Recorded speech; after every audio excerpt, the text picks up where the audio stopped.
This is the ultimate guide to Railcraft Reborn. So let's start off then with what ores and things like that does it add to the game, and what kind of materials are you going to be making.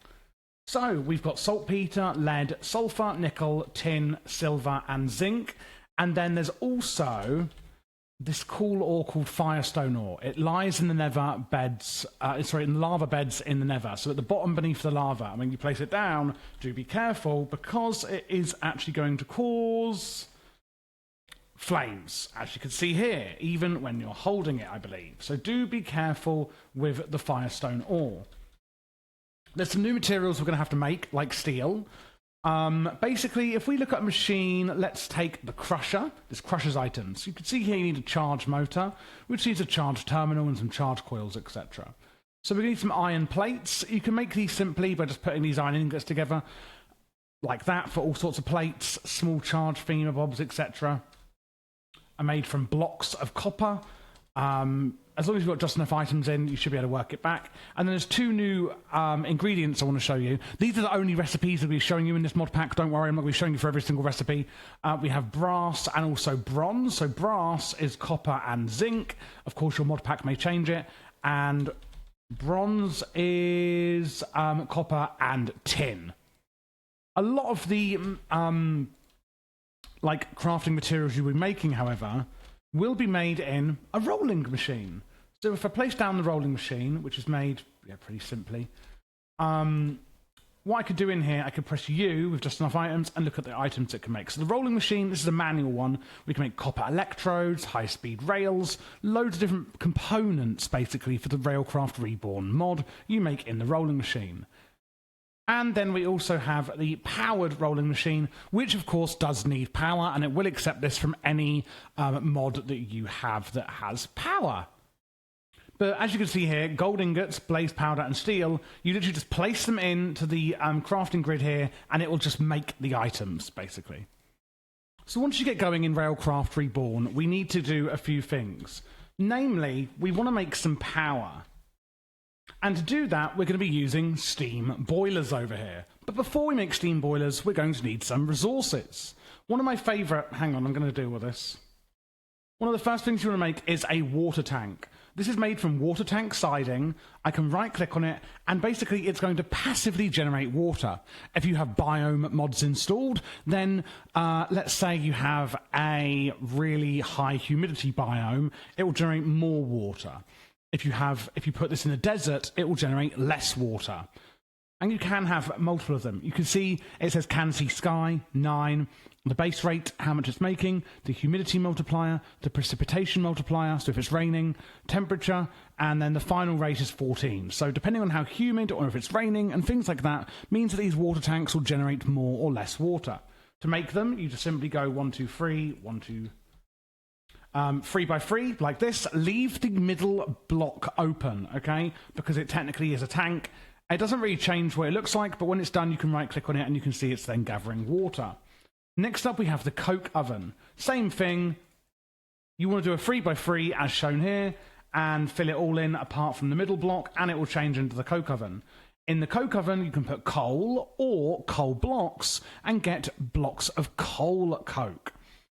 Whereas coal has 320,000, this has double. So it doubles your coal usage in coal coke, but you also get creosote made from it. And you can put buckets in here to bucket it out, or you can add pipes from any other mod in order to pipe it out as well. Then we've got the blast furnace. So the blast furnace is a bit different. This one is actually a 3 by 4, so 1, 2, 3, 1, 2, 3, 1, 2, 3, but 1, 2, 3, 4. And same again, you leave the middle empty. So it would look like this. There's actually a 2 height in the middle that you leave empty rather than 1. So it's a 2 gap in the middle here. Okay, there we go, blast furnace. Simply with the blast furnace, you can see here it's made steel ingots and granulated slag. So you want to put in here, you can actually put in any items like iron swords, etc. But the main item you want to put in is iron ingots, and that will turn into steel ingots. And that's how you make steel, using the blast furnace in Railcraft Reborn. Lastly, here's your rolling machines, and then we've got the crusher. This will crush ingots into dust. For example, if you're playing this on the mod pack ATM10, you need to crush your ingots into dust before you can make them into bronze or brass ingots. And you just put the items in the left here. It needs power, so whenever you see this icon, it means it needs power. So all I've done is used Mechanism's Creative Energy Cube. If I take it away, what you'll notice is, let's do these up. You can see the bar going fuller, and you can see the power is winding down because I've taken the power away. You could just attach a power block to any block next to it, and that's the crusher. We have the rolling machines where you put items in the left, and then it makes the items. Of course, the powered one is quicker, but does need power, obviously. And now, of course, we get onto the actual fireboxes. Before we get any further, I want to let you know that I'm partnering up with G-Portal here to give you 10% off your first month with them. They do all sorts of Minecraft servers, whether you want modded, spigot, sponge, anything you want. And you can swap out not just Minecraft, but any game on your server at the click of a button with GameCloud. Meaning the possibilities are endless. Again, check out the link in the description so you can get some money off with code Javier. Once you've conquered the basic machines in Railcraft, we can then move on to the solid and liquid fireboxes and steam boilers. So how do they work? Well, this is the most basic, a solid fueled firebox with a low pressure steam boiler tank. So it can be a 1x1 firebox on the bottom and a low pressure steam boiler on the top. We right click it. We can see a lot going on in here. So let's look at one in use. Well, we're pumping in water and we're burning the coal, and the heat is basically generating steam. And it gets hotter over time. So I'm pumping it in with mechanism pipes. Where do you pump it into? Well, you pump it into the actual tank at the top. You do not pump in water into the firebox. Now, you can also make high pressure. So low pressure, make 10 millibuckets of steam per tick, whereas high pressure make 20. What's the difference? One uses steel plates and one uses iron plates, meaning that the low pressure are cheaper. Your mod pack may vary, of course. One little tip for infinite water: if you're in a mod pack with the Cooking for Blockheads mod, absolutely use it. It's the best way to get water in most mod packs. But Railcraft doesn't really add like stuff that's going to let you do this. You are going to need other mods with Railcraft in order to get the water in, etc. So what we can also do is make a 2x2 fueled firebox. Now, you can actually have different sized boiler tanks depending on how big your firebox is. A 1x1 firebox can have a 1x1 tank. If you make a 2x2 firebox, you can have a 2x3 boiler tank. But I can also just knock off the top bit and just have a 2x2 if I want. I'm just showing you the maximum sizes here. So I can add on, for example, 1, 2, 3, and 4, and that is the maximum size. You can also make a 3x3 solid fueled firebox, which allows you to have a 1, 2, 3, 4, so a 3x4 boiler tank. And of course, this is going to store a lot more steam, etc. Now, there's also the liquid fueled, fluid fueled firebox, and rather than taking just water and coal, this will take creosote. So the same way that you're pumping in water into the boiler tank, you could just pump in creosote as well, and it will burn the creosote to heat the water to make steam. So it's up to you which one you go for. But that is how you use the fireboxes and boiler tanks in Railcraft Reborn. Then we want to turn that steam into energy. So once you've started making steam, we actually need to use that steam. So what I've got here is a steam oven and a steam turbine, both doing different things. The steam oven is made from steam oven bricks, just 2x2, like that. There you go, very simple. And you go into it, you put items in here, and it cooks them up. So let's see, we can turn, dusts into ingots, ores into ingots, but obviously it's got a huge input here, so it can do tons all at once in the big old oven. It's actually a really great way at mass processing ores, fairly early game. We also have the steam turbine.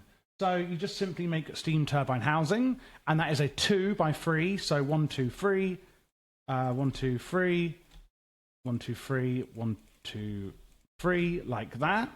Okay, right click it, and you need to put a turbine rotor inside in the rotor slot. Output, and usage, steam usage is how much steam is it using, and output is how much electricity it's making. Because the Steam turbine actually makes energy. Now, one thing it will also do, by the way, is it will output water at the bottom. Not a lot of water, as you can see here, but what I would recommend doing is piping the water back into your boiler to obviously make that back into steam. It's not a one-to-one process, so you will still need to generate water elsewhere. However, it still means we're going to get some water back from our steam while producing energy. And you must pull out the water from the bottom of the tank. You can attach any kind of energy block next to it. I've attached a mechanism energy cube, and as you can see, we've been making a little bit of energy very slowly with our steam turbine. Once you have all your bits and bobs made, you are ready to actually make trains, or locomotives, as they're known in Railcraft Reborn.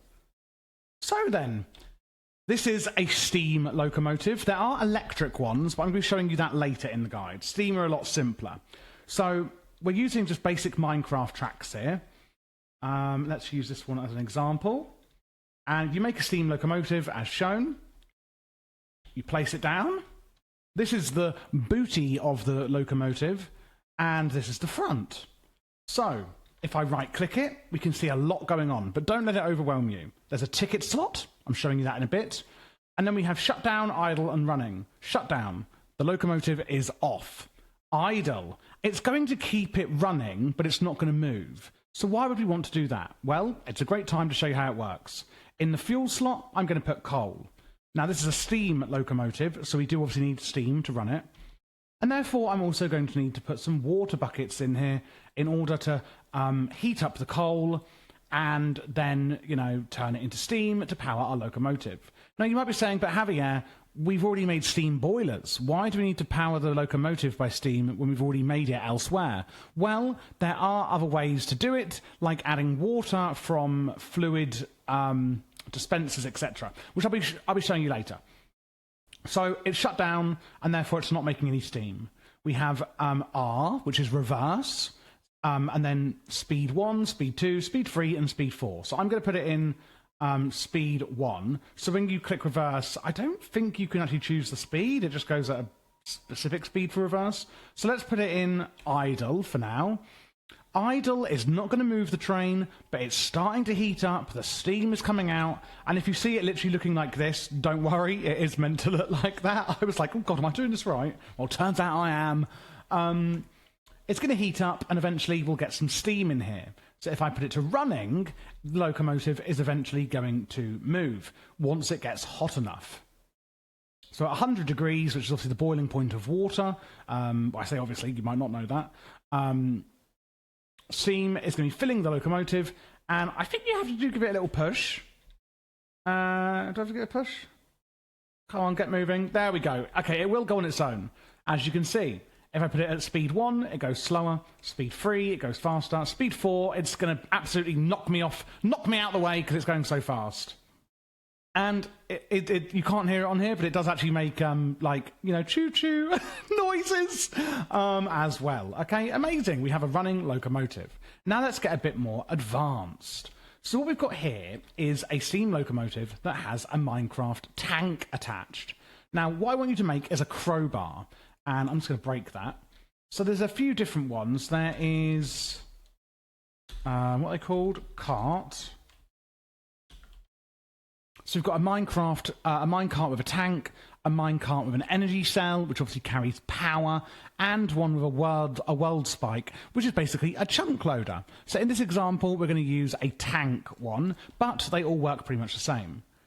I place it down behind my locomotive. I then shift, right-click the cart, and it says started linking carts. I can link carts to other carts, like let's put this one down, and then I just, oh no, not right-click. And then I shift right-click, and you can see they're now linked.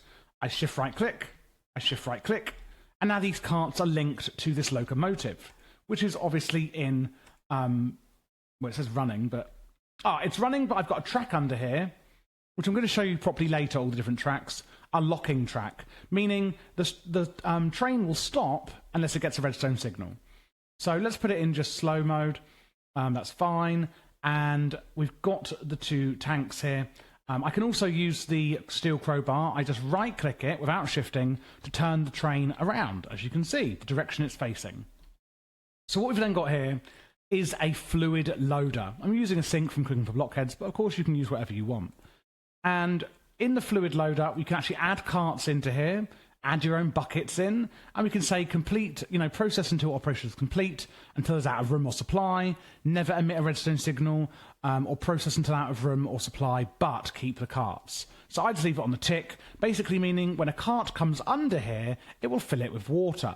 Now what I've put on here is an iron locking track, which again means the train won't go anywhere until I give it a redstone signal. So let's press the button to let the train go round and see what happens. So, oh, it stopped. Come on, will you? And when it gets here, what you can see is automatically the pipe comes out of the fluid loader and will fill up the train with the water. As you can see, it's filling up there. And then it will stop on this track. I don't know why this train isn't going. It was working fine earlier. I press this button and the train will then go again. And that's how we use the fluid loader. We have an item loader where you can put items in here, well, filters, and then as things come through, it will use the buffer to fill up the carts beneath it. So as you can see, you do put it, above. I think you put the item loader beneath it, so it says place. It does tell you on the items, not when you're looking at them, but when you actually look in your inventory. Place over a track. Advanced item loader, again, lies open to the carts, hit with the crowbar to rotate. Item unloader will unload from carts. Fluid unloader will unload fluids from carts. Then we have some cool tracks. Iron gated track, basically has a gate on. Iron buffer stop track. This is the end of the line. Nothing will go any further once it hits this. The locking track is the one I showed you earlier.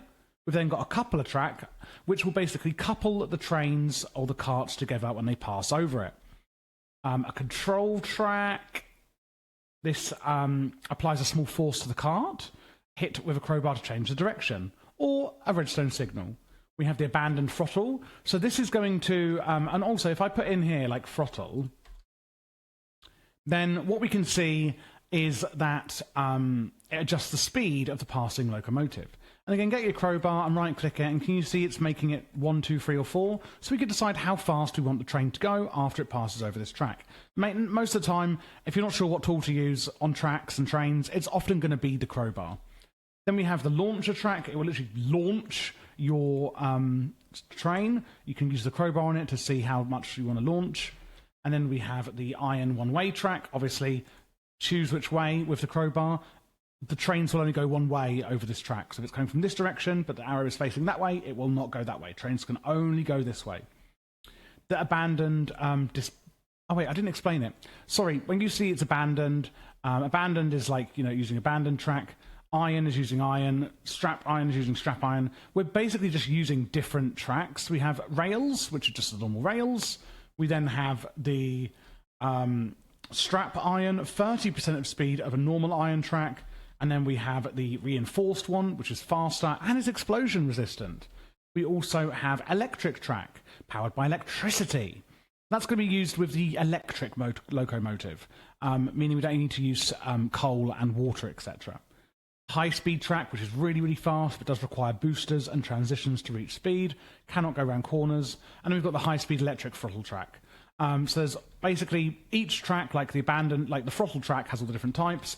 If we look at the one-way track, you'll notice there's one of each for those. So you can get all the same sorts of ones with each one. I'm pretty sure that's self-explanatory. The whistle one, it'll go choo-choo, but with the whistle noise when it goes over. The activated track, can't remember what it does. Oh, it activates any passing carts. The detector track will emit a redstone signal. And then we've got the routing track, which is really interesting. Sets a passing locomotive's ticket. And that's where we get on to tickets. So, if I click on the steel crowbar, you can put in a golden ticket here. So what we want to do with tickets are destination. You get on a train, you've got a ticket to, let's say, London to New York. Oh, wouldn't that be lovely if we could just get a train from London to New York? So the way it's going to work is you want to make a routing table book, okay? And this is going to be getting quite complex at this point. If we're just talking about tickets and destination, then you put in dest with capital T, D even, D for Delta, or D for destination, equals subscribe, okay? Done. This book now is for subscribing, basically. And what you want to do with the book is we can put it in things like switch track routers. I can also make a golden ticket with paper and a gold nugget. So there's two different types of tickets. There is a ticket, which is a one-way ticket, a one-use ticket, paper and a golden ticket can be used multiple times. If I right-click the golden ticket, dest equals subscribe. Done. And you can see on here, issuer is Javi Herobrine, destination, subscribe. I go into the iron routing track with my crowbar, I put in the golden ticket, and now it's locked or unlocked. This signal box is locked to me. It can only be modified by me or an operator.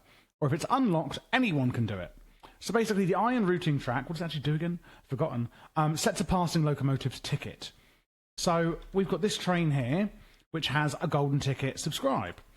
If the train went over this track, the ticket would be set as subscribe. So what does that actually do then? So we've set the ticket either manually, like I've just done, or we can do it by passing it over an iron routing track with a ticket inside, which will set the passing train's ticket. Well, what I've then got is a switch track router. So this here is a turnout track, meaning it can even go up or right. And in this switch track router, which I've put next to the track, I want to put the routing table book. So in the routing table book, I can put dest equal subscribe. And that means that when I put this in here, it then means that trains going over it will be triggered by this track if they have the ticket subscribe. Okay? So just to go over that again, destination equals subscribe. I put it in here. So it's waiting for a train with that ticket that matches it. We know that this ticket matches it. Okay? So let's say running. The train is running, it has the ticket for subscribe, meaning that when the train actually goes, it's going to go past this, it goes, oh, yep, it's got the right ticket, and as you see, it's going right. Because the routing track, or the track router is saying, yep, this train has got that ticket that I've got in my book, so I'm going to route it on this track. If, however, I take the ticket out, it will not have the ticket, or it will. I think because it's locked. Wait, why is it not taking it away? I think it's locked it to that destination now. But if I put one down, and this creative one, you can see it hasn't got the ticket.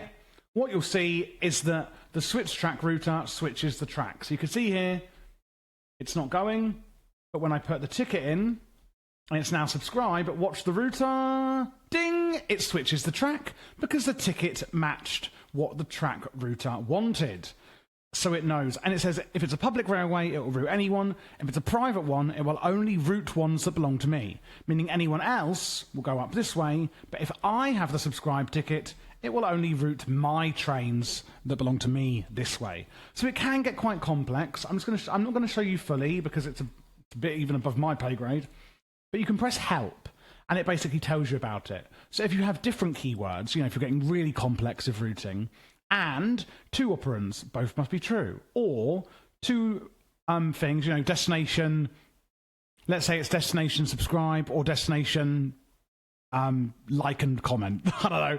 I'm trying to get YouTube. One must be true. So if it had either of those tickets, it would route it. Not invert the following. And if there's three of them, it gets a bit more complex. Condition keywords, you've got dest equals string. If the locomotive's destination string starts with a string, the condition is true. In other words, if the destination is what I've got on the ticket, it will go that way. Dest equals null, it will match carts with no destination. Owner equals username, it will only do it if it belongs to somebody. Name is entity name, if it matches the minecart's name. Null does the opposite, mod item name, and there's loads of different conditions that you can read through on these 12 pages. I'm not going to go through all of them. It gets pretty complex at this point, however. A few other bits and bobs that you might find useful is the iron spike maul. As you can see when I use it on the rails, it switches it up to different rails, like junctions, etc., which could be really useful when designing your tracks. There is also the track layer carts. Imagine you put this cart behind a locomotive, it'll lay track as it moves. The track relayer replaces one with another, one removes them, and the undercutter will replace the blocks under the tracks for you, which is really, really cool. And lastly, the minecart with the world spike, which is basically the chunk loader. There is also iron tanks, which are just big, sizable multi-blocks. You can use windows and walls for those. Pretty self-explanatory. There's a few chunk loaders, like the World Spike and the Personal World Spike.